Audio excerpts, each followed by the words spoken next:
Assalomu alaykum va rahmatullohi va barakatuh. Avvalambor Alloh taologa hamd, payg'ambarimiz Mustafa sallallohu alayhi va sallamga ko'pdan ko'p salovat va salomlarimiz bo'lsin. Bizlarga Alloh taoloning rahmati, payg'ambarimizning shafoati nasib aylagan bo'lsin. Bismillahirrohmanirrohim. 4-kitob 181-hadis. Usoma ibn Zayd radhiyallohu anhudan rivoyat qilinadi debdi-yu, lekin hadis yo'q. Menimcha bu kitob chop qilganlarni xatosi bo'lsa kerak. Hadisni yozishmagan. 4-kitob 182-hadis.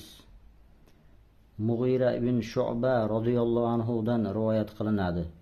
U kishi Rasululloh sallallohu alayhi va sallam bilan birga safarda edi.